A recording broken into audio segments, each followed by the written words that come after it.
माता लक्ष्मी जी के पूछने पर भगवान विष्णु ने उन्हें इस प्रकार 8वें अध्याय का महात्म्य बतलाया था। दक्षिणी राज्य में आमरदत्तपुर नामक एक प्रसिद्ध नगर है। वहां भाव शर्मा नामक एक ब्राह्मण रहता था, जिसने वेश्या को पत्नी बनाकर रखा था। वह मांस खाता, मदिरा पीता, श्रेष्ठ पुरुषों का धन चुराता, पराई स्त्री से व्यभिचार करता और शिकार खेलने में दिलचस्पी रखता था। वह बड़े भयानक स्वभाव का था और मन में बड़े बड़े हौसले रखता था। एक दिन मदिरा पीने वालों का समाज जुटा था। उसमें भाव शर्मा ने भरपेट ताड़ी पी, खूब गले तक उसे चढ़ाया। आंख अजीर्ण से अत्यंत पीड़ित होकर वह पापात्मा कालवश मर गया और बहुत बड़ा ताड़ का वृक्ष हुआ। उसकी घनी और ठंडी छाया का आश्रय लेकर ब्रह्म राक्षस भाव को प्राप्त हुए कोई पति पत्नी वहां रहा करते थे। उनके पूर्व जन्म की घटना इस प्रकार है। एक कुशीबल नामक ब्राह्मण था, जो वेद वेदांग के तत्वों का ज्ञाता, संपूर्ण शास्त्रों के अर्थ का विशेषज्ञ और सदाचारी था। उसकी स्त्री का नाम कुंती था। वह बड़े खोटे विचार की थी। वह ब्राह्मण विद्वान होने पर भी अत्यंत लोभवश अपनी स्त्री के साथ प्रतिदिन भैंस, काल पुरुष और घोड़े आदि बड़े दानों को ग्रहण किया करता था, परंतु दूसरे ब्राह्मणों को दान में मिली कौड़ी भी नहीं देता था। वे ही दोनों पति पत्नी कालवश मृत्यु को प्राप्त होकर ब्रह्म राक्षस हुए।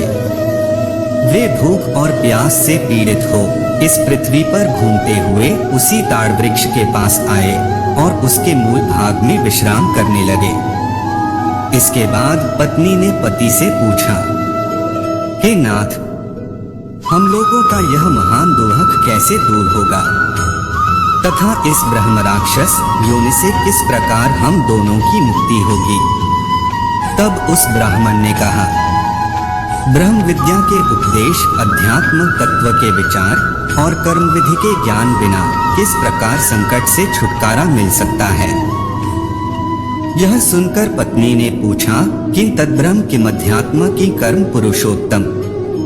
हे पतिदेव, वह ब्रह्म क्या है, अध्यात्म क्या है और कर्म कौन सा है। उसकी पत्नी के इतना कहते ही जो आश्चर्य की घटना घटित हुई। उसके श्रवण से वह वृक्ष उस समय ताड़ के रूप को त्याग कर भाव शर्मा नामक ब्राह्मण हो गया। तत्काल ज्ञान होने से विशुद्ध चित्त होकर वह पाप के चोले से मुक्त हो गया तथा उस आधे श्लोक के ही महात्म्य से वे पति पत्नी भी मुक्त हो गए। उनके मुख से दैवात ही 8वें अध्याय का आधा श्लोक निकल पड़ा था। तदंतर आकाश से एक दिव्य विमान आया और वे दोनों पति पत्नी उस विमान पर बैठकर स्वर्गलोक को चले गए। वहां का यह सारा वृत्तांत अत्यंत आश्चर्यजनक था। उसके बाद उस बुद्धिमान ब्राह्मण भाव शर्मा ने आदर पूर्वक उस आधे श्लोक को लिखा और देवदेव जनार्दन की आराधना करने की इच्छा से वह मुक्तिदायिनी काशीपुरी में चला गया।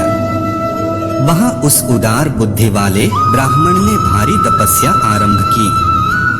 उसी समय क्षीरसागर की कन्या भगवती लक्ष्मी ने हाथ जोड़कर देवताओं के भी देवता जगतपति जनार्दन से पूछा, हे नाथ, आप सहसा नींद त्याग कर खड़े क्यों हो गए।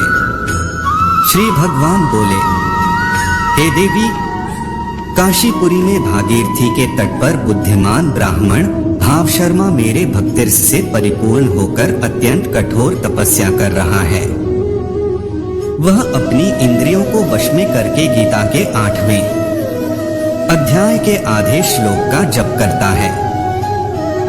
मैं उसकी तपस्या से बहुत प्रसन्न हूँ। बहुत देर से उसकी तपस्या के अनुरूप फल का विचार कर रहा था। हे प्रिय, इस समय वह फल देने को मैं उत्कंठित हूँ। पार्वती जी ने पूछा, भगवान, श्रीहरि सदा प्रसन्न होने पर भी जिसके लिए चिंतित हो उठे थे, उस भगवत भक्त भाव शर्मा ने कौन सा फल प्राप्त किया।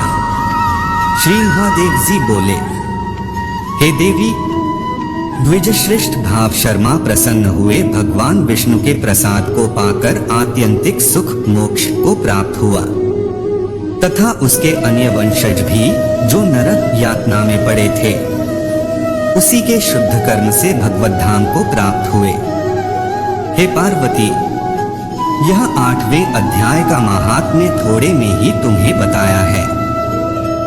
इस पर सदा विचार करते रहना चाहिए और जो भी मनुष्य इस पृथ्वी पर इस 8वें अध्याय का अध्ययन करते रहेगा उसकी जिंदगी से सारे दुख, दर्द, कष्ट दूर हो जाएंगे।